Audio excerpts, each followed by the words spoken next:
Today our discussion will be on dynamic delivery. A major source of anxiety for many speakers is the thought that unconsciously doing things during their speech that will distract attention from what they're saying. We're always worried about the things that we may not realize that we're doing. So when we look at dynamic delivery, I'm going to divide it into some sections and we'll talk about them. The first one is your posture. The way you stand is very important. It conveys a message. Maintaining that posture is going to convey the confidence. So you want to be sure that you avoid certain things. You don't want rigid or non-movement. And also be very careful about draping yourself over the lectern. Some people get so comfortable up there, they just kind of lean on it, or they use it as a crutch.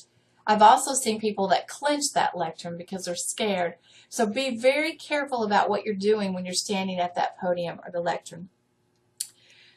Another thing I noticed a lot is the shifting of feet, your weight, back and forth, kind of swaying.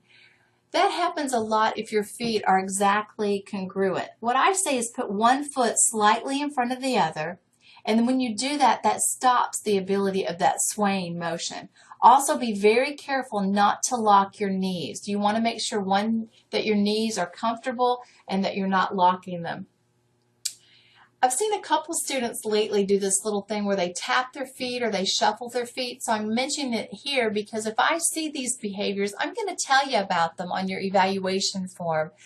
Because as your coach, I want to make sure that you know anything that you might be doing so that we can change those behaviors. But posture is very, very important. Make sure that your posture is showing and conveying the confidence that you want it to. The next one are facial expressions. You need to be absolutely sure that your facial expressions are matching the message that you are conveying. Avoid any kind of poker faces or smiling at inappropriate times. I saw a student one time have a great big smile on her face and she talked about Holocaust. Well, Holocaust was a terrible experience, and having a smile at that inappropriate time, it takes away from the credibility of the speaker. So be sure that your facial expressions match what you're trying to talk about in your presentation.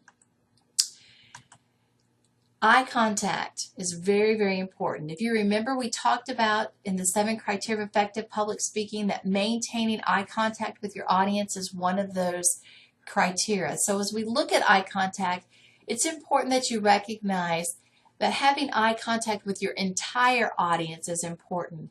I've noticed over the years that sometimes students favor one side over the other. They may look more to the left than they do the right. So on your evaluation form, if you have a note that says that, simply means that you need to focus your attention at looking at the side you're not as comfortable looking at so that you have an equal amount of eye span throughout the whole audience. Now watch out for some of these myths. One of the myths was, if I look over the head of my audience and just look at the back of the room, nobody will ever notice that I'm not looking at them. Wrong. They will notice and you will lose your audience. You'll lose the engagement of your audience. So be sure to focus on the audience members directly and don't look over their head. Another myth is if I focus on just part of the audience, I find that 1 or 2 friendly people that are really giving me all the eye contact and active listening, I focus on those people and just give my whole presentation to them, nobody will notice. Wrong. If you just focus on that person, you're going to lose all the other audience members. When you lose eye contact with your audience, you lose your audience. So do your best to engage your entire audience. Some people tend to be comfortable just reading their notes. Remember when we talked about speaking styles? Manuscript reading is not the style we're going to practice in this class. Reading your notes takes your eye contact away from your audience and places them on your notes. This is not an effective way to engage your audience. Also be very careful about visual aids. We'll talk about visual aids later.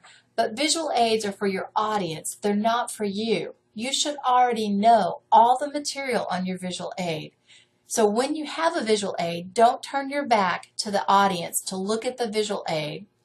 Make sure that you keep your voice projected out towards your audience and your eye contact always engaging your audience. Remember the rule of thumb.